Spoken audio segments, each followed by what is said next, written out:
Bonjour, bonjour à toutes et à tous. Bienvenue pour cette nouvelle journée de plénière. Alors on a un programme bien chargé avec deux plénières ce matin, une parole libre également comme hier. Et puis cet après-midi, on aura deux autres plénières sur la conception durable.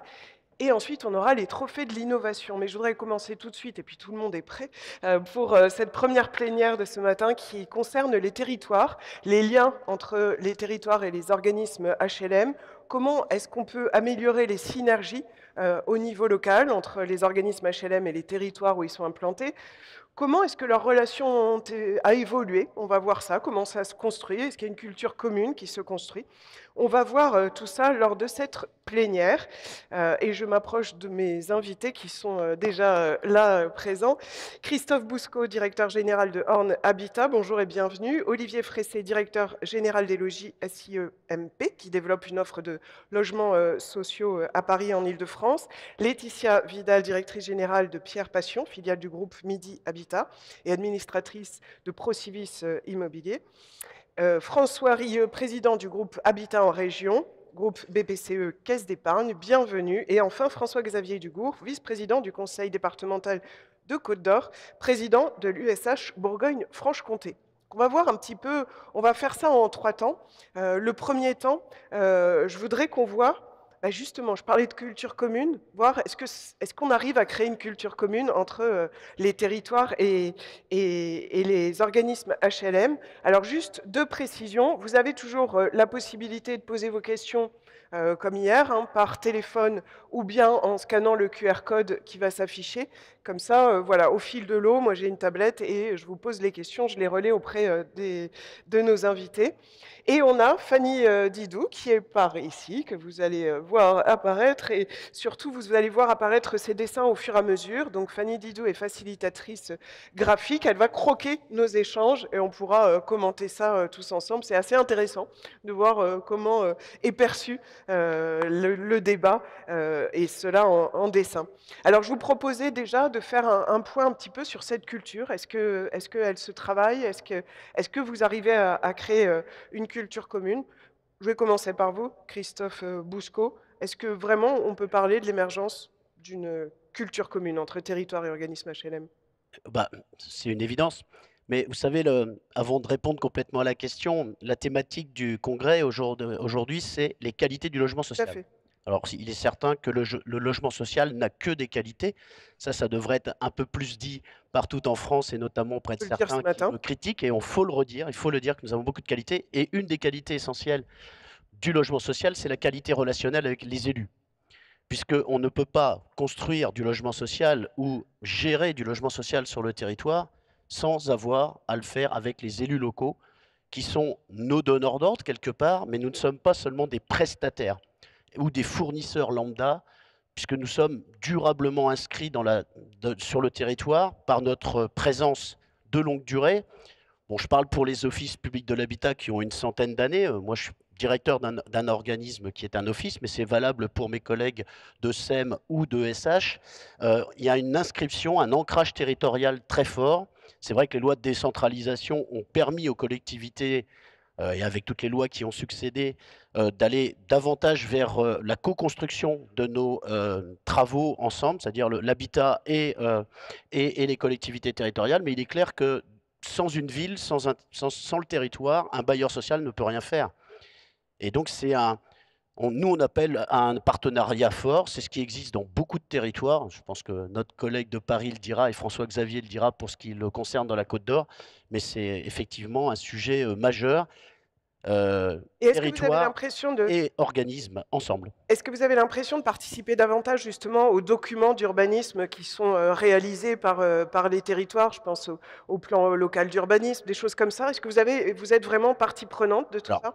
ça dépend de la diversité des territoires et ça dépend évidemment de l'appétence des élus, de l'implication des organismes sur le terrain pour participer Oui. à ces documents. Mais il y a un fait important, c'est vrai que les opérations de renouvellement urbain, et notamment l'ANRU, qui a été créée par Jean-Louis Borloo au début des années 2000, a habitué les territoires, les collectivités territoriales, les élus, à travailler en synergie aussi avec l'État, parce qu'il faut savoir que l'État local est très présent, puisque finalement, l'État organise aussi le logement dans le pays et après, c'est décliné localement. Et donc, c'est vrai qu'on a aussi des éléments comme Action Cœur de Ville, Petite Ville de demain, tous ces éléments contractuels qui conduisent à élaborer ensemble des politiques de l'habitat. Il est certain que sur les PLH, c'est très important pour les bailleurs sociaux de savoir, de s'inscrire dans la démarche parce que on a un mot à dire sur notre connaissance du marché local de l'habitat, parce que généralement on sait les besoins de nos concitoyens en matière de logements sociaux sur le territoire et on est en capacité d'aider les collectivités, d'aider les élus à construire leur politique de l'habitat. Laetitia Vidal, merci beaucoup. Laetitia Vidal, dans vos relations avec les collectivités, mon petit doigt m'a dit que vous aviez instauré quelque chose de nouveau qui a changé un petit peu la donne. Je voudrais que vous nous expliquiez. Je pense au nouveau statut que vous avez. Absolument. Alors déjà, il faut préciser que je représente donc le réseau Procivis, qui est un statut un petit peu particulier, hein, un Oui, statut coopératif qui a pour originalité de redistribuer les dividendes de ses filiales, y compris privées, en mission sociale. Donc moi, je suis directrice générale de la filiale privée, donc de promotion immobilière de notre SACICAP. Et en effet, ce statut était difficilement explicable, difficilement opposable et nous avons décidé donc, soutenu par mon conseil d'administration en 2022-2023, de changer de statut pour devenir, une entreprise à mission. Premier promoteur privé donc de la région toulousaine, entreprise à mission, et j'avoue que ça a considérablement changé, en effet, la qualité de collaboration avec les collectivités et les élus. alors ça veut dire quoi de changer de statut? Concrètement, comment on se présente puis quand on est entreprise à mission? Alors, entreprise à mission, donc c'est un statut très récent, très innovant, qui Bien sûr. date de 2019, la loi Pacte, et qui permet à une entreprise donc de modifier ses statuts pour y inclure des engagements sociétaux et environnementaux. Et c'est surtout le seul, bon, déjà c'est le plus haut niveau d'engagement sociétal pour une entreprise actuellement en France, et c'est un statut opposable puisque nous sommes audités tous les 2 ans par un organisme tiers indépendant. Ça permet d'asseoir complètement votre engagement sociétal et ça permet de le rendre opposable.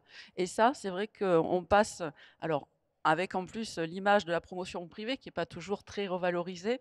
Moi, j'ai l'habitude de dire qu'on est passé d'un contrat de défiance à un contrat de confiance avec, les collectivités et les élus, et ce statut a beaucoup apporté pour ça. Heu et en plus, bien évidemment, vrai projet d'entreprise, changement de type de management, ouverture de la gouvernance. Donc c'est Heu, profond comme changement. c'est un changement de logiciel pour l'entreprise, totalement. Et la mission, ça se résume comment? Enfin, comment elle est synthétisée du coup? Alors la mission, vous avez définissez votre propre Oui, raison d'être. L'intérêt, c'est que chaque entreprise à mission étant un prototype quelque part, vous oui, choisissez, votre raison d'être qui peut être très courte, très longue. Voilà, la nôtre est que notre priorité est que nos clients soient heureux de vivre dans leur logement. d'accord. Donc on a voulu une raison d'être extrêmement centrée sur, la satisfaction client et l'essentiel, c'est-à-dire, offrir de la qualité de vie à nos clients finaux. C'est intéressant comme changement et que Absolument, ça implique autant de changements chez vous et oui, puis dans vos relations avec les collectivités. et avec les collègues bailleurs aussi. D'accord, Voilà. ouais, intéressant. François Rieu, est-ce que vous voyez donc, vous identifiez, cette culture, comment vous vous estimez? Est-ce que vous êtes des outils au service des collectivités? Est-ce que les collectivités ont conscience, bah, de ce type de mission qui est beaucoup plus large que ce qu'on imagine, au départ? Comment sont les relations avec les collectivités? Alors, nous, au sein du groupe Habitat en région, nous, on estime qu'on est vraiment dans une logique partenariale avec les Mmh. collectivités. Alors, moi, j'en parle d'autant plus facilement que le groupe Habitat en région, c'est 12 sociétés sur des territoires très différents et des sociétés de taille très différentes. Hein, vous avez des bailleurs, Erylia dans le sud-est, donc c'est plutôt en zone très tendue, SIA dans les Hauts-de-France, pareil, enfin, qui est à la fois dans des zones tendues, détendues. On a des petits bailleurs qui sont des zones très détendues, hein, dans l'Aude, à l'OGA, H2P dans les Alpes de Haute-Provence. Puis on a des bailleurs aussi qui historiquement étaient rattachés à une collectivité locale. Je pense à Altéal à Toulouse, hein, c'est ex-Colombie Habitat. Je pense à la l'ASA de l'Oise avec le département de l'Oise. Donc on a Donc les liens sont inhérents à la les à liens sont au inhérents petit quoi. effectivement. Et Oui. donc je pense qu'aujourd'hui les collectivités se rendent compte que qu'on sait faire, on sait faire beaucoup de choses. Et donc on est certes, elles restent donneuses d'ordre, pardon, mais elles savent qu'on sait faire. On propose beaucoup de services. On a une offre qui est très très vaste aujourd'hui. Et je pense que ça aujourd'hui c'est reconnu et c'est accepté. Et il y a un autre élément qui est pour moi qui est important et qui fait partie intégrante nous de notre plan stratégique Habiter 2030, c'est de dire que on pèse sur l'écosystème local. Hein, on est un acteur important dans l'environnement Oui. économique local, puisque je pense pour le groupe Habitat en région, c'est 7 milliards d'euros qui vont être investis d'ici à 2030 sur les territoires. 7 milliards en région, donc ça compte. Hein. Localement, toutes nos entreprises, ce sont des petites entreprises de taille intermédiaire, hein, avec des salariés qui génèrent de l'activité économique. Et nous, les 7 milliards qu'on va investir, on l'a calculé, c'est 20 000 emplois créés chaque année. Donc je pense que pour une collectivité, ça parle. Ça parle parce que derrière, il y a du business, il y a de l'activité. Très bien. Olivier Fressé, justement, on parle collectivité, il y a les municipales qui arrivent. Pardon, Olivier. Il y a les municipales qui arrivent très vite, hein, on est déjà en campagne et elles arrivent en mars 2026. Est-ce que vous avez l'impression que toutes ces problématiques, elles sont prises en compte? Elles sont un peu dans les priorités politiques et dans quelle mesure? Est-ce qu'on aborde suffisamment le sujet là dans la campagne? Alors, pour ma part, Elogiciamp, c'est un bailleur parisien. Donc évidemment, Oui, ça dans semble la un peu perspective normal. des municipales, la question du logement dans une zone tendue comme le territoire parisien, même la métropole, dans une zone aussi dense, elle est au cœur du quotidien des électeurs potentiels et tous les élus. En tout cas, je pense qu'il ferait une grave erreur de ne pas considérer que cette préoccupation est en haut de la liste de ce qui est attendu dans la perspective de ces élections. Donc de fait, oui, évidemment, depuis maintenant de longues années à Paris, au moins 4 mandatures, puisque vous parlez des Oui. élections, la question du logement, elle est consubstantielle à l'exigence de la ville de Paris. Moi, je reviendrai sur un point que vous avez tout à l'heure souligné, sur ce dialogue.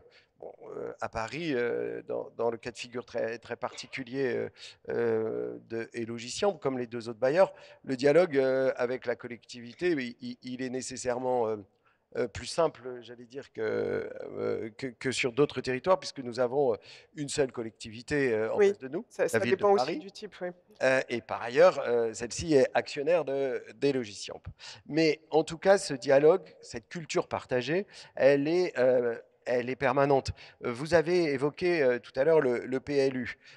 Elogiciamp, on s'était doté dès 2019 d'un plan climat. Et puis, la ville de Paris a adopté un nouveau PLU, un PLU bioclimatique, en décembre dernier. Évidemment, il y a eu des interactions permanentes au long des années. Et nos préoccupations, elles ont nourri très directement ce que voulait, ce qu'attendait la ville de Paris de ses bailleurs. Et donc, leurs exigences deviennent les nôtres et inversement. Donc oui, je crois qu'il est impossible de travailler, d'offrir des services sur un territoire, quel qu'il soit, sans un dialogue permanent avec Avec la les élus. collectivité. Mais vous l'avez dit, ça dépend un petit peu du type de collectivité. Vous en avez une qui en plus est actionnaire. François-Xavier Dugourc, c'est pas toujours, enfin, département, commune, région, c'est pas toujours le même type de relation et peut-être d'implication dans la relation, si on peut dire. Oui, vous avez tout à fait raison. Alors déjà, un petit mot, c'est vrai que cette culture commune, c'est le boulot de l'USH. C'est le boulot de nos associations régionales, Oui, puisque nous regroupons beaucoup d'organismes, de familles différentes, dans lesquelles beaucoup d'élus sont représentés dans les conseils d'administration. Alors, vous l'avez dit, la difficulté de cette culture commune, c'est aussi la problématique de cette compétence logement qui est déjà pas suffisamment décentralisée. On le sait oui. bien, on est un pays encore extrêmement centralisé et par ailleurs une compétence complètement éclatée entre différents niveaux de collectivité territoriale. La région s'en occupe, les départements pour certains, les intercommunalités, les communes. Donc Donc tout ça ça, varie selon les territoires un petit peu? absolument, c'est très confus. C'est la raison pour laquelle nous poussons depuis un certain nombre d'années à la création d'autorités organisatrices de l'habitat, sur le modèle des autorités organisatrices de la mobilité, qui permettraient d'avoir une coordination régionale, départementale, intercommunale des politiques de l'habitat et de renforcer cette culture commune. Et qui pilote alors à ce moment-là une autorité, une telle autorité? Alors, ce serait par nature les intercommunalités, mais D'accord. aussi les départements qui sont volontaires pour le faire en complément. Tout dépend aussi si on est dans un département urbain ou rural. En département urbain, les intercommunalités, les métropoles par nature peuvent être autorités organisatrices de l'habitat. En milieu rural, les départements ont vocation à l'être. La problématique que nous avons ici, mais comme dans d'autres sujets, c'est qu'on n'a pas de décision nationale. Mmh. Ça fait des années qu'on se débat sur les autorités organisatrices de l'habitat et en discussion, sauf qu'ils n'avancent pas. j'ai participé à un certain nombre de réunions interministérielles au nom des départements de France. On a vu défiler un certain nombre de ministres qui, à chaque fois, reprennent le dossier, sauf qu'il n'avance pas. Cette décentralisation de la politique de l'habitat n'avance pas, pour une raison d'ailleurs. C'est qu'autour de la table, il y a parfois plusieurs ministres. Il y en a un qui manque, c'est le ministre du budget, qui est en fait le vrai ministre du logement dans notre pays. Décideurs. Et puis encore faut-il qu'il y ait des ministres, parce que ce n'est pas forcément le cas pour l'instant, puisqu'on a plutôt des ministres démissionnaires et pas encore de nouveaux gouvernements. Vous parliez un petit peu de la décentralisation. C'est vrai que les collectivités ont récupéré des compétences dans le logement. Vous l'avez dit, c'est pas forcément toujours fait complètement d'un côté ou de l'autre. Est-ce que du coup, en parallèle, on a un affaiblissement de l'État local? Et avec quelles conséquences? Peut-être François Rieu, Laetitia, je ne sais pas qui veut répondre sur cet aspect. Ou, Moi, je partirai toujours du même exemple, territoire francilien, métropole. On a un partenariat exigeant, compliqué parfois, oui, pourquoi ne pas le cacher, avec l'État local. Évidemment, malgré tout, il est là. Je reprends notre exemple ici à Paris, comme dans nombre d'autres villes. Nous avons un dialogue avec les ABF qui ne comprennent pas nécessairement nos objectifs, mais malgré tout, ils sont là. Ils ont aussi un rôle de protection qui peut être à bien des égards bienvenu. Il faut qu'on s'adapte. Il faut qu'ils s'adaptent aussi dans ce dialogue. Donc partout, on est, vous l'avez dit à l'instant, encore sur un monde extrêmement centralisé. Donc même s'il est affaibli, il est là, il est là. un partenaire. Il faut faire avec. Christophe Bousco, un commentaire sur justement l'État local et puis après François-Xavier. Je vais reprendre ma casquette territoire détendu en quelque sorte, Oui, puisque effectivement la diversité des territoires ne fait pas une uniformisation à des fait. pratiques. Et il est vrai que dans nos territoires plus ruraux, moi je suis dans le département de l'Orne, 280 000 habitants, donc c'est tout petit, on a vu quand même un affaiblissement de l'État local et notamment des directions départementales des territoires. Alors pour ceux qui ont une façade maritime, on ajoute le M. Euh, et un affaiblissement même de la qualité des personnes qui travaillent avec nous. Alors, ce n'est pas un jugement de valeur. C'est souvent, moi je suis désolé, je ne suis pas sûr qu'on ait gagné beaucoup en fusionnant les DDE et les DDA. Alors, vous vous souvenez tous des directions départementales de l'équipement ou des directions départementales de l'agriculture, mais quand vous avez quelqu'un qui vient de l'agriculture ou de l'eau et des forêts faire du logement, C'est tout à fait le même il y a domaine. une acclimatation, même si la personne est très douée, si elle a beaucoup de... Il y a quand même une technicité du métier et du logement, une complexité des problématiques liées au logement qui font qu'il faut quand même connaître un peu le sujet pour s'en emparer. Alors je ne sais pas, c'est peut-être un peu moins vrai en Île-de-France où le réseau étatique est encore extrêmement puissant, puisqu'on a le gouvernement qui est quand même très présent ici, mais je pense que ça c'est un sujet. Alors je ne sais pas comment toi, François-Xavier, tu le vis dans ton territoire, mais nous on a vraiment ce sentiment d'un affaiblissement des services de l'État. Non, je partage globalement ce que tu dis, Christophe, effectivement, parce que la décentralisation, elle nécessite aussi la déconcentration. Oui. C'est-à-dire qu'il faut donner du Oh, pouvoir, à mon avis, à l'échelon local, mais il faut qu'en face, on ait un État local fort. Or, ce qu'on observe sur les territoires, c'est quand même, il y a une distinction entre les services permanents de l'État, DREAL, DDT, DRES, qui ont une compétence, mais effectivement des moyens de plus en plus réduits. Et puis, les services de l'État dans le département ou dans la région, c'est le préfet. oui. Secrétaire général de la préfecture, directeur de Et cabinet. alors, qu'est-ce qu'il en Et est? le problème, c'est qu'ils ne sont pas très longtemps sur les territoires, premièrement. Donc, le temps qu'ils prennent en compte les problématiques de logement, ça prend un peu de temps. Et puis, deuxièmement, on voit bien d'un préfet à un autre, il y a plus ou moins d'appétence sur ce dossier. Et puis, en plus, c'est très lié à la politique gouvernementale, parce que s'il y a des impulsions gouvernementales, eh bien, ça ira mieux que si l'État, comme aujourd'hui, est en latence. Et voilà. Donc, on a besoin, effectivement, d'un État fort en face de nous pour pouvoir travailler correctement sur les territoires. Avec des ambitions, en tout cas des orientations qui puissent être claires pour que le préfet suive ça également. Je reste avec vous, peut-être François-Xavier Dugourc, pour ouvrir un nouveau chapitre là, de nos échanges, axé sur les projets communs. Vraiment concrètement, ce que vous faites en commun, territoire et organisme HLM. Est-ce que vous allez nous parler d'un projet spécifiquement, vous? Oui, alors peut parler effectivement de bail appart, Voilà. une opération interbailleur en direction des jeunes. Je voulais vous parler également de toute la politique que nous avons en matière de vieillissement, en Alors, lien avec les départements, parce que les organismes HLM sont complètement dans cette problématique. tout à fait. L'intérêt du logement social, c'est qu'il est au cœur des problématiques de la société. Et le vieillissement est un sujet qui Évolution est démographique aujourd'hui, mais oblige. devant nous encore évidemment. Derrière ça, la collaboration avec les intercommunalités et avec les départements et les communes qui ont la responsabilité de cette politique du logement est essentielle. Donc nous, en territoire, effectivement, on met en place de nouvelles formules d'habitat, des résidences-services orientées logement social et qui sont extrêmement performantes. On appelle ça les résidences du quart d'heure, qui permet à la personne âgée de rester sur son territoire avec toute une série de services, avec un Sont lien amenés. humain. Mmh. Et donc tout ça s'est fait étroitement avec les collectivités territoriales. Je crois que ce sont des bons exemples qui font développer sur les territoires. Et le projet jeune, quand même, bail à part. Oui, alors c'est un c'est projet qui a l'échange. pour but d'encourager les jeunes à aller vers le logement social, ce qui n'est pas évident parce qu'ils n'ont pas forcément le réflexe. On sait qu'il y a un problème majeur du logement étudiant en France. Nous, on a des logements qui peuvent être disponibles dans un certain nombre de territoires. Donc, Bon Paris Appart a pour but de faire la promotion du logement social en direction des jeunes, en lien avec les collectivités territoriales, à travers leurs outils de communication, réseaux sociaux en particulier. Et oui, forcément, il faut les inclure dans votre stratégie et les réseaux sociaux. J'ai une question, un commentaire. Le partenariat local peut s'appuyer sur les bailleurs et les collectivités, mais l'État est le maillon faible. Ça dépend. Beaucoup d'exigences et pas beaucoup de soutien. Et je voudrais vous demander, Christophe Bousco, ça c'est un commentaire, hein, c'est même pas une question, mais on peut commenter le commentaire.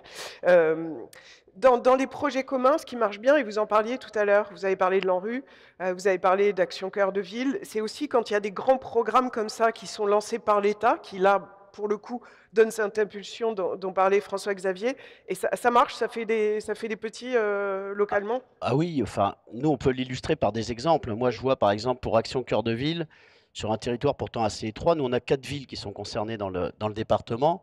On a une dizaine de projets en cours avec les collectivités territoriales pour ce qui me concerne, mais le collègue de Logicia, notre collègue de l'Orne que je salue, a aussi un certain nombre de projets. Par exemple, nous, enfin, un bailleur social aujourd'hui, c'est de plus en plus un ensemblier. Hmm. Et notamment sur un territoire où chez nous, on a une forme de carence de l'initiative privée. Bon, les promoteurs, on les voit depuis quelques 2 ans parce qu'ils cherchent à se développer un peu partout pour les raisons qu'on sait liées à la crise du logement, parce qu'on est quand même sur fond de crise du logement. Il Oui. ne faut pas oublier cette dimension importante. Et même dans nos territoires détendus, on s'aperçoit depuis 4 ans, depuis le Covid, qu'on a une croissance très forte de la demande de logement social. Et notamment, j'en parlais ce matin dans la préparation, de la demande de logement social issu des locataires du privé, du parc privé. Et on est attendu sur plein de sujets, mais on est de plus en plus ensembliers. Par exemple, je vois ici à Alençon, la ville nous a confié le soin de réorganiser un bâtiment historique, la Renaissance, qui est une brasserie historique qui est fermée depuis une dizaine d'années, qui est une friche aujourd'hui commerciale en plein centre-ville, et avec 13 logements qu'on va faire en PLS dans un territoire détendu, c'est possible, parce que là on a des contraintes architecturales, boiseries classées, etc., que vous pouvez connaître à Paris énormément. Donc oui, on est, je pense, un levier de développement territorial aux côtés des collectivités. Enfin, c'est en tout cas ma conviction. Hmm. Laetitia Vidal, Christophe parle d'ensemblier, donc avec et vous, c'est aussi de multiplier un peu les compétences autour de ça. François-Xavier parlait de, bah, il y a le logement, mais il y a la santé aussi, le vieillissement. Ça veut dire qu'il faut un peu des briques différentes. Alors absolument, il faut être d'une polyvalence absolue. Après, on travaille au niveau de la taille de son entreprise. Donc, Oui. on est tous des bailleurs relativement importants. Nous, on est une petite structure. Mais ce changement de statut, donc, du coup, les mairies font aussi appel à nous pour les accompagner sur des tout petits projets, notamment par exemple l'installation de micro-maisons de santé de moins de 500 mètres carrés, où là, un bailleur, peut-être en termes de taille, j'allais dire, sera peut-être un peu moins pertinent parce que vous travaillez sur des projets un peu plus importants. Donc, on va travailler là-dessus.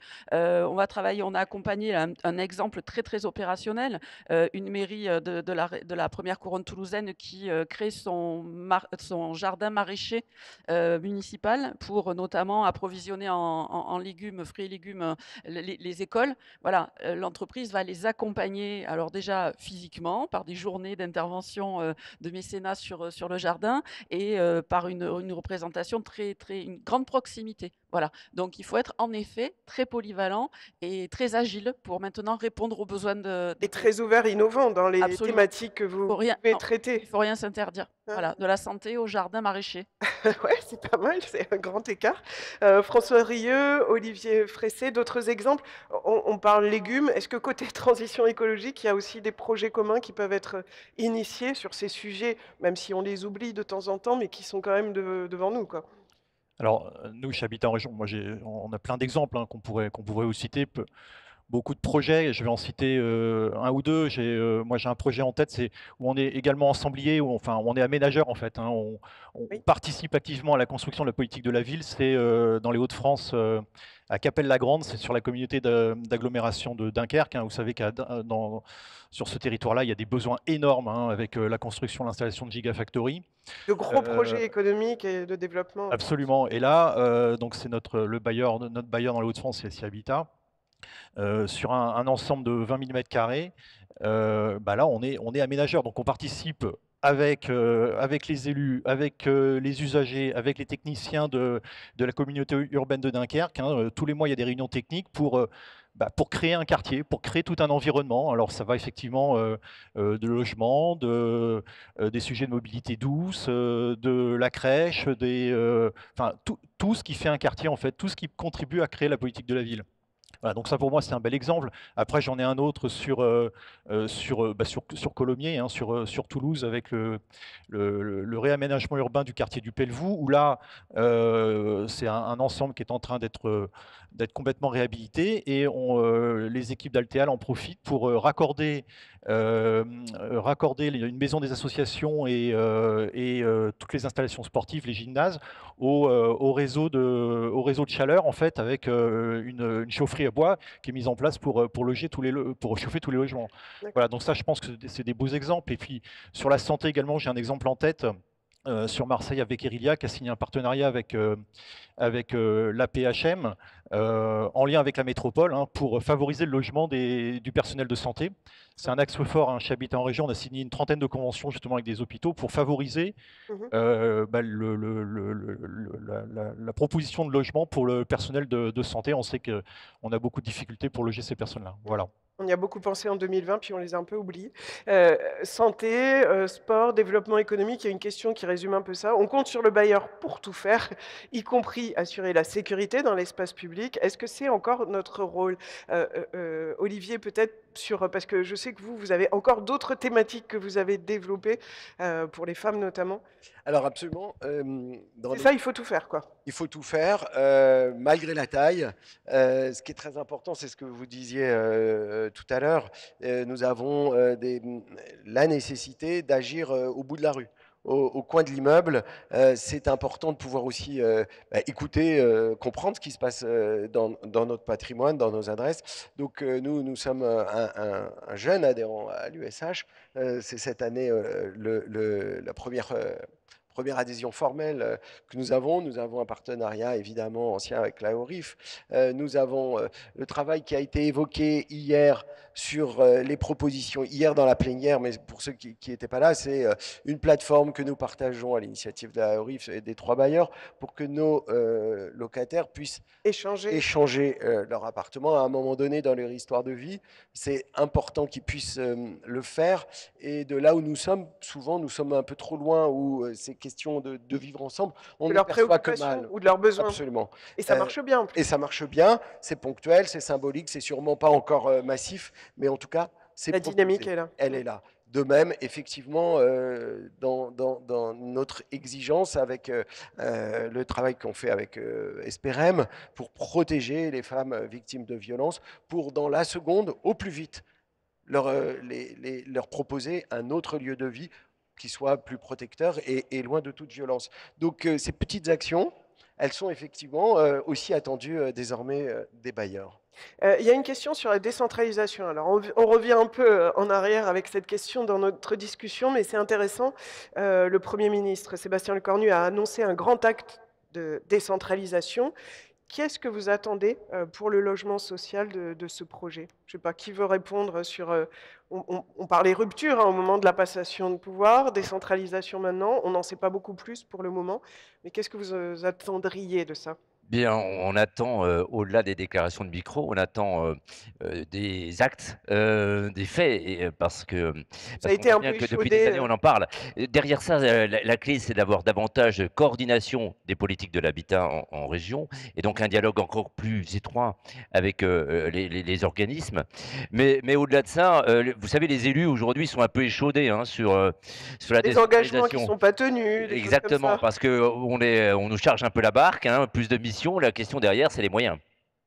C'est les moyens humains, c'est les moyens financiers pour assumer un certain nombre de nouvelles compétences. On est prêt et c'est une nécessité, je le pense, pour l'efficacité de la politique publique de logement, mais à condition que ce soit une Que les vision moyens globale soient là. et que les moyens soient là. Christophe?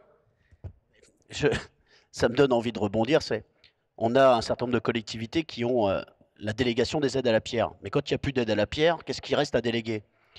Ouais, non, mais enfin, on en est là quand même aujourd'hui. Il faut savoir que le FNAP, le Fonds national des aides à la pierre, aujourd'hui est gravement menacé.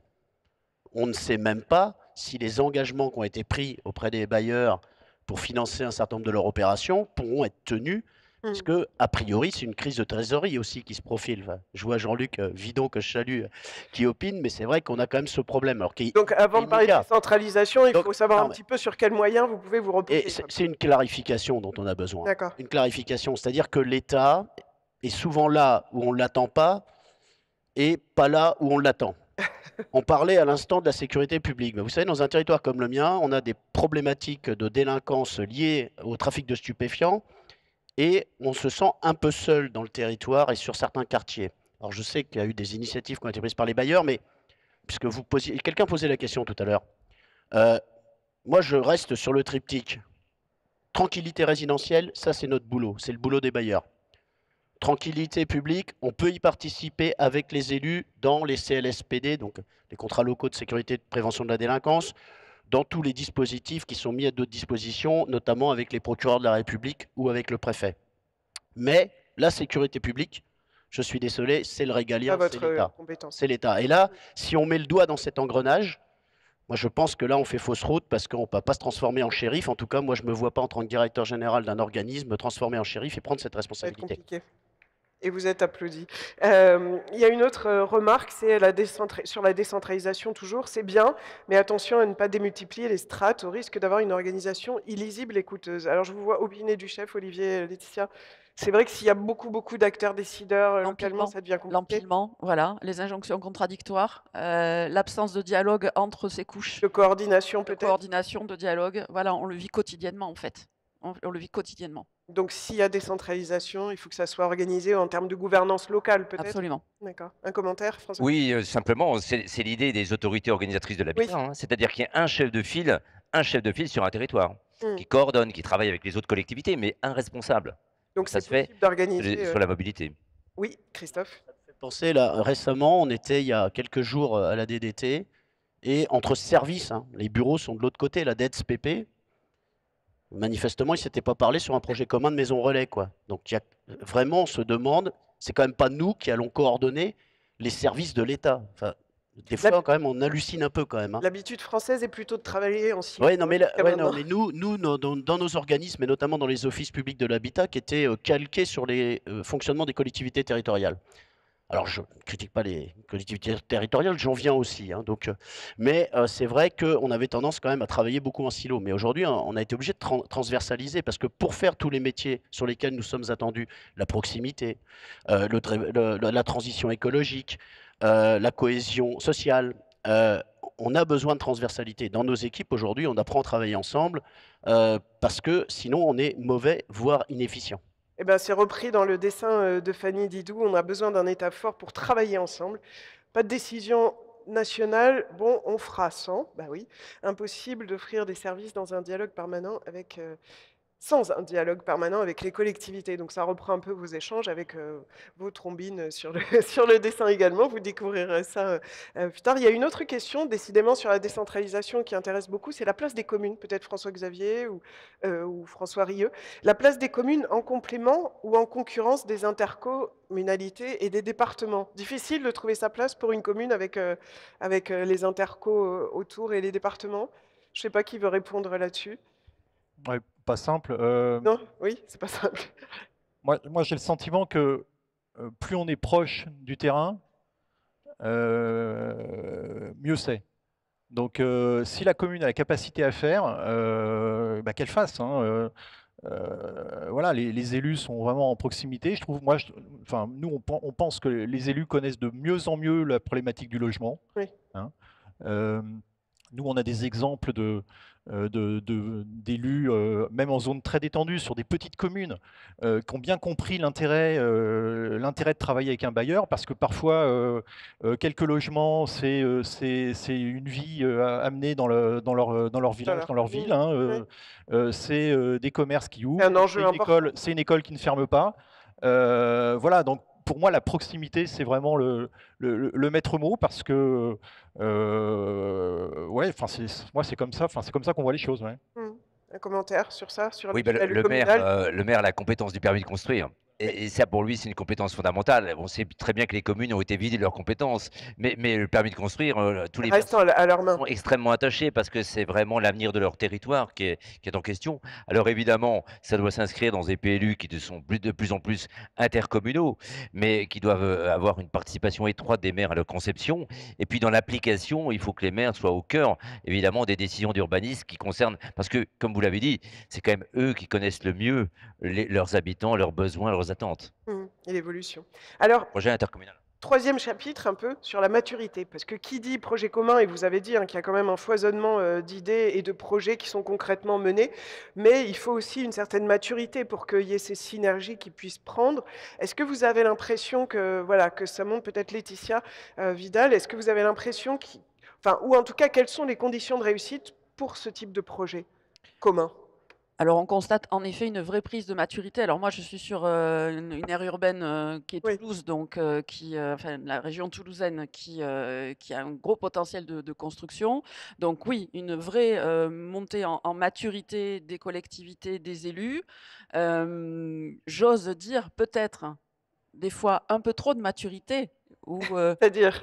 C'est-à-dire qu'ils peuvent certainement avoir raison avant l'heure, ou en tout cas manquer d'un certain pragmatisme entre les attendus et la réalité du terrain. Donc une Voilà. assurance un peu, une confiance un peu trop forte, Bah, peut-être? une quelque chose des comme ça? attentes d'accord. des Ouais. attentes très, très hautes, et voilà, et trop d'attentes tue l'attente, on le sait, c'est une possibilité. Donc je crois qu'il faut absolument et vigoureusement demander un dialogue permanent pour confronter les attendus à la réalité du terrain, voilà, que l'on vit quotidiennement. Pour ça, il faut instaurer une confiance Oui. impérative, parce que si on discute sans confiance, à un moment donné, on ne sera pas cru. Mais en effet, on constate, bon, ça fait de très nombreuses années que je fais ce métier maintenant, une vraie montée en compétences, mais à accompagner pour justement ne pas être sur le balancier inverse, c'est-à-dire à un moment donné, avoir des attentes qui quittent complètement la réalité du possible. Ouais. François et puis après Olivier. François Rieu, vous avez l'impression qu'il y a ce niveau de maturité, de prise de conscience aussi? Ouais, c'est ce que je vous disais. Maturité, pas uniquement dans les grandes métropoles, mais également dans les petites collectivités. Alors après, ça dépend évidemment de l'appétence et de l'intérêt de l'élu Bien sûr. à la chose du logement, au monde du logement. Mais vu le contexte, je pense qu'aujourd'hui, tous les élus ont bien compris les enjeux. Donc, moi, je pense que la maturité aujourd'hui, elle est bien présente. Olivier, vous vouliez qu'est-ce qu'on peut pour encore accélérer les choses et le lien entre les deux types d'organismes? Accélérer, c'est effectivement le contexte, la tension qu'il y a sur cette Oui. question du logement. La crise, elle est là, donc évidemment, continuer encore, s'appuyer aussi sur les exemples. C'est pas rien d'avoir cette constance sur le territoire parisien de plus de 20 ans d'engagement sur le logement, 25% de logement social dans une métropole comme celle-ci, c'est quand même le fruit d'une très longue maturité avec une volonté constante qui n'a jamais faibli. Ça veut dire qu'il il faut continuer et les obstacles qui sont très nombreux. Évidemment, financier, le premier d'entre eux, un fatras de réglementation qui s'accumule. Donc vraiment, moi je pense que nos élus, quels qu'ils soient, quelle que soit leur couleur, petite ou grande municipalité, il faut qu'ils aient une foi chevillée au corps pour continuer. François-Xavier? Oui, sur la maturité, moi je nuancerais un petit peu le propos, hein. C'est quand même assez inégal selon les D'accord. territoires déjà. Et puis il y a encore beaucoup de préjugés, De beaucoup quel d'a type? priori Quel sur le logement social. C'est-à-dire alors, c'est quoi? C'est parce que, il y a beaucoup d'élus qui ne connaissent pas encore véritablement ce dossier du logement social. Ils ont des a priori. Donc c'est à nous de faire un travail pédagogique, pour démontrer aujourd'hui la qualité du logement social, qui, elle a rien à envier aujourd'hui, du logement privé. C'est aussi à nous de s'adapter aussi aux stratégies de territoire, à travers, une politique de notre offre, comme vous l'avez dit, on l'a vu, la créativité des organismes qui proposent toute une série, un panel d'offres, aux maires, aux élus locaux, pour s'adapter à leur stratégie aussi de développement. C'est à nous aussi de faire le travail dans ce sens-là. Mais la maturité, en tout cas, à chaque fois, il faut remettre, l'ouvrage sur le métier, Un petit peu de et il va pédagogie. falloir le remettre pour les municipales, hein. Ouais. Parce que là, on va voir arriver des nouvelles équipes dans beaucoup de C'est un peu territoires neuf. qui ne connaissent rien au logement social et Et peut-être donc, aussi vous au logement. repartez avec votre bâton de pèlerin pour leur apprendre un petit peu ce que c'est. J'ai une question et je vous fais réagir, Christophe. Dans le bureau, donc, des a priori sur le logement social, mais en même temps, dans le bureau d'un élu aujourd'hui, 90% des demandes sont des demandes de logement. Les élus ne peuvent plus faire sans les HLM. C'est vrai? Ça fait partie, évidemment, de leurs possibilités, enfin, de leurs actions envisageables, C'est un constat général indispensables. qu'on fait depuis hier, je crois, que voilà, qu'on a une demande qui explose, on a une production qui est pas à l'arrêt, parce que si les bailleurs sociaux ne contribuaient pas aujourd'hui à l'économie du bâtiment, comme tu le disais François tout à l'heure, je pense que la situation des entreprises et des artisans du bâtiment serait bien plus dramatique qu'elle ne l'est aujourd'hui. Parce qu'il faut quand même savoir que le logement privé est à l'arrêt aussi. Oui. Et notamment, alors dans des territoires détendus où le pavillonnaire reste un peu le modèle de développement, on sait qu'il y a aussi des contradictions sur le sujet. Nous, par exemple, à Alençon, on a le numéro 1 français des pavillonneurs, qui s'appelle Exahome, bon, qui ne pèse que 14% du marché, vu son émiettement, mais aujourd'hui, ils sont en grande difficulté. Voilà, donc, mais moi, je pense que le sujet, c'est de la gouvernance partagée, en fait. Je pense qu'aujourd'hui, les bailleurs sociaux sont suffisamment matures et suffisamment capables d'apporter des solutions en termes d'ingénierie, d'innovation, sur l'habitat inclusif, sur les seniors, la problématique des seniors, sur la problématique des étudiants, sur la problématique de la santé, tu le disais tout à l'heure. Enfin, je pense qu'on est vraiment en capacité d'apporter des solutions aux élus, et c'est ce que cherchent les élus, me semble-t-il. Ce sont des solutions pratiques, pragmatiques, qui permettent de faire avancer le bien commun. Et c'est notre ambition de faire avancer le bien commun. Il y avait un commentaire aussi que je vous lis. En Bretagne, les collectivités, l'ARO, sont réunies dans une association, le Club Décentralisation et Habitat, pour pouvoir parler d'une seule voix. Un peu cette idée de réunir un peu les différents acteurs. Il y a une question qui m'intéresse aussi, là, qui s'affiche. Pour remédier à la crise du logement, est-ce que vous attendez un grand texte législatif? On était un petit peu sur les attentes côté décentralisation, mais là, pour répondre à la crise du logement, on en a pas mal parlé évidemment hier en ouverture et la suite. Qu'est-ce que vous attendez exactement? Il y a Laetitia qui me regarde. Oui, Grandes attentes. on attend plein de choses. Je reprends un peu ma casquette de promoteur privé, mais pas que, puisqu'on Oui. on parle d'une voie commune là-dessus. Je pense qu'aujourd'hui, il faut qu'on parte vers un nouveau statut du bailleur privé pour ouvrir et décristalliser la situation. Les gens ne peuvent plus sortir des parcs sociaux. Voilà, n'ont plus de solution pour sortir, j'allais dire vers le haut, en tout cas vers notre parc, un parc privé, et ça passera par là. Et la promotion privée aide aussi le logement social, déjà par toutes les VFA, hein, puisque c'est une production décalée. Donc on est absolument tous dans le même bateau à ce niveau-là. Donc oui, on attend ce texte et on attend ce nouveau statut du bailleur privé. Christophe? Je crois qu'on a tous besoin de simplification, mais c'est dans beaucoup de domaines en France. On a empilé des textes depuis des années et parfois ils sont contradictoires, comme les injonctions que nous fait l'État. Donc il faut simplifier. Mais au-delà de la simplification, il y a quand même le problème financier. Je veux dire, la Caisse des dépôts a sorti, enfin la Banque des territoires, pardon, a sorti récemment ses prospectives à horizon 2040-2050 du logement social, et il faut qu'on choisisse. Est-ce qu'on va pouvoir construire plus? C'est ce sur quoi nous sommes attendus, et il le faut parce qu'il y a 2 800 000 personnes qui attendent à la porte. Mais il faut aussi que nous allions vers la loi climat et résilience qui nous oblige à éradiquer les passoires Un peu thermiques. pris en étau. Et malheureusement, aujourd'hui, on ne dispose pas des moyens suffisants pour faire les deux en même temps. Et d'où cet arbitrage. D'ailleurs, je vous invite vraiment à le lire si vous ne l'avez pas encore fait. Vraiment, comme d'habitude, c'est toujours un document très fouillé, mais il est vraiment très bien fait. Et cette contradiction, il faudra la lever. Alors bon, c'est vrai qu'on plaide depuis longtemps pour la suppression de la RLS, mais si on nous rendait le milliard qui manque, on pourrait être au rendez-vous des deux, sans conteste. D'autres attentes, François-Xavier? Oui, alors ce qu'on attend, c'est relativement simple, hein. C'est bon, l'AOH, j'en ai parlé. Deuxièmement, un vrai ministre du logement. Enfin, Ouais. même si Valérie Létard a fait vraiment des efforts considérables, mais que le ministre du logement ne soit pas le ministre du budget, parce que c'est comme ça dans notre pays depuis de longues années. Et puis Donc ça veut dire troisièmement, une prise en compte du logement plus global, du logement social plus global que par le tableur Excel, oui, c'est ça, et prise en compte de l'importance capitale de ce dossier pour notre sur tous pays, les aspects. aujourd'hui et demain. Et puis derrière ça, Christophe l'a dit, ce qu'on attend, c'est qu'on nous laisse vivre. Tout simplement, nous laisse vivre, nous laisse travailler, nous faire travailler, nous laisser travailler librement, et en particulier les normes, hein, parce qu'on n'a pas parlé des normes, mais on est assailli de normes de plus en plus contraignantes Mmh. à tous les niveaux. Et puis financièrement, on a une mesure qu'on attend tous, c'est la RLS, parce que cette ponction sur notre chiffre d'affaires, elle entrave considérablement nos investissements et le fait de pouvoir répondre aux attentes des territoires. Mmh. François-Olivier, si vous avez sur un grand Non, texte je législatif, pense en que tout cas c'est sur la crise du logement, allez-y, allez-y. je pense que c'est, enfin, ce qui a été dit, moi je partage, hein, ce qui a été dit, hein. C'est surtout avoir, une vision de long terme, hein, une vraie stratégie de long terme qu'on n'a pas depuis, un bon nombre d'années maintenant, et puis après, effectivement simplification et nous laisser travailler nous au quotidien sur le terrain. Mmh. Voilà. Olivier?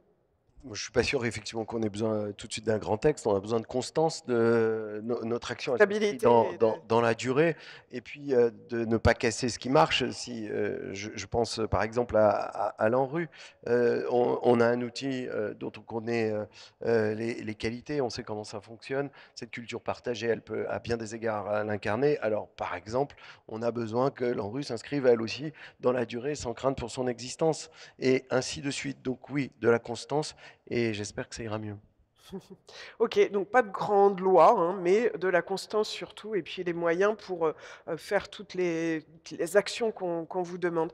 Je voudrais, dans les 10 minutes qui nous restent, que vous qualifiez un petit peu ce lien dont on a beaucoup parlé entre territoire et organisme HLM, et surtout bah, là où vous avez l'impression qu'il faudrait mettre ses forces maintenant, vous en avez parlé, hein, des gouvernances ou quoi, mais pour résumer, qu'est-ce qui serait vraiment prioritaire dans les années à venir? En plus, bah, il y a des futurs élus qui vont être là très prochainement, hein, des maires. Qu'est-ce qui vous paraît le plus important dans la relation que vous menez avec les territoires et dans les projets communs? Est-ce que vous avez, je ne sais pas qui veut commencer en petit tour de table là-dessus?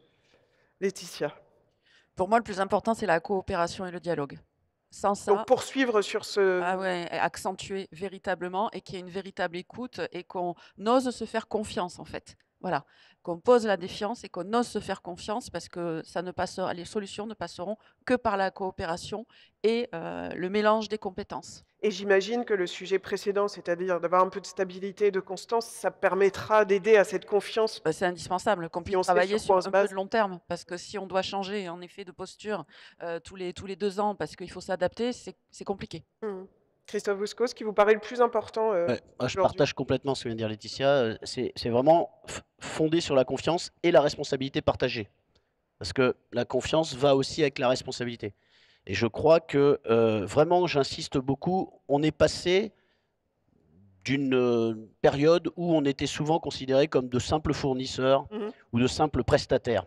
Aujourd'hui, nous sommes des vrais partenaires aux côtés des collectivités territoriales pour bâtir leur politique de l'habitat.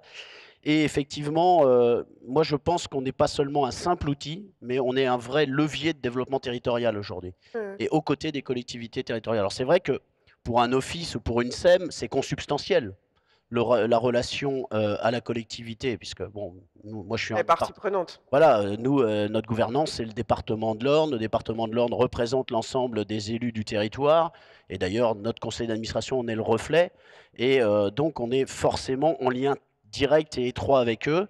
Et puis aussi, parfois, parce que c'est aussi notre rôle de dire, bah, peut-être pas faire comme ça, ou là, est-ce que vraiment c'est la bonne solution? Je crois qu'on peut être aussi, on a un rôle de conseil aussi Et à donc jouer. avoir une écoute là-dessus. Et avoir aussi une écoute là-dessus. Vraiment, je pense qu'on est en capacité d'être aux côtés des collectivités pour bâtir les politiques de l'habitat dont la France a besoin.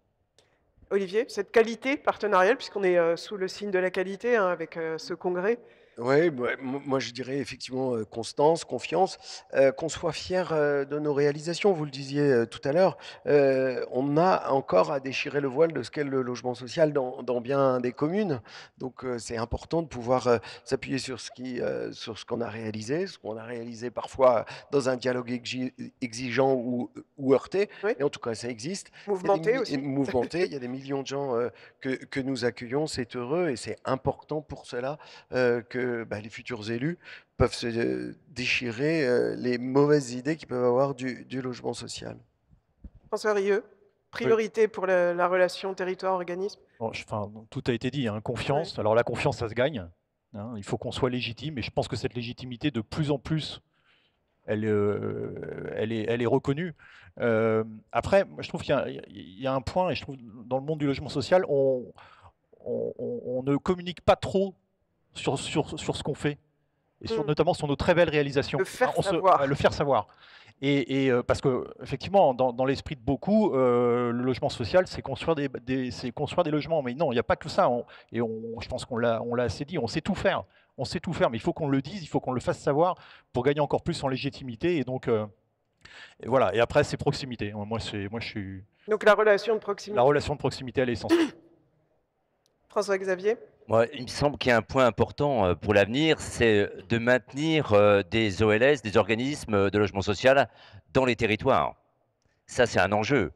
Parce que je vois un certain nombre de collectivités territoriales qui cèdent ou qui Il y a des tentations de... qui sont englobés dans des sociétés nationales que je respecte hein, par ailleurs. Mais néanmoins, on a besoin d'acteurs sur les territoires qui connaissent les territoires avec des élus impliqués. Donc il faut absolument que le tissu des organismes dans les territoires soit encore très vivant. Et derrière ça, un travail pédagogique de relation entre les élus et les organismes HLM pour que tous aient bien conscience que les HLM, c'est une chance pour les territoires, une chance évidemment en matière sociale, on le sait. Mais au-delà de ça, on l'a dit, en matière d'environnement, les défis devant nous sont essentiels et on a un rôle majeur à jouer. On a un rôle majeur à jouer en matière économique par le potentiel qu'on représente à travers le travail qu'on fournit aux PME. Et puis, en matière d'aménagement du territoire et même en termes de santé. Hier, j'entendais dans les débats l'importance du logement sur le santé. Donc, les HLM, c'est une chance pour votre territoire. Tous les élus et tous les responsables territoriaux doivent en être vraiment conscients et surtout les nouveaux qui vont arriver. Ben oui, justement, est-ce que vous avez un message pour les nouveaux élus 2026? Vous avez dit, hein, certains ils vont arriver avec des compétences plus ou moins abouties sur le logement, d'autres, j'imagine, oui, d'autres seront réélus. Un petit message pour eux? Je leur conseille de mettre effectivement le logement en haut, avec la sécurité, avec un certain nombre d'autres sujets. Mais le logement doit être un sujet majeur de débat aussi dans les territoires à l'occasion de ces élections municipales. Vous avez l'impression que ça peut s'imposer? Oui, mais moi j'ai envie de dire, faites-nous confiance. Faites-nous confiance parce qu'on est des acteurs ancrés sur les territoires depuis pratiquement tous à peu près 100 ans. Et donc, on est à vos côtés pour bâtir vos politiques de l'habitat. Ben, merci beaucoup, c'était très riche. Je ne sais pas si on peut revoir un petit peu le dessin de Fanny. On peut les applaudir en attendant. Voilà, on a un peu un aperçu qui se fait en direct live, de la confiance, hein, on en a beaucoup parlé, la simplification aussi. Voilà, super, merci. Nous sommes en capacité d'apporter des solutions, ça on l'a bien compris, dans des domaines très très variés, des solutions donc apportées aux élus pour le bien commun, bah, évidemment c'est pour la société, et vous l'avez dit suffisamment, vous n'êtes pas que des outils, il y a une véritable, ça englobe énormément de problématiques que vous traitez pour la société, et c'est bien résumé, cette culture HLM partagée. Merci beaucoup à vous cinq pour tous ces éléments d'information et puis ces petits messages lancés comme ça, pas de manière subliminale aux futurs élus 2026. Merci beaucoup.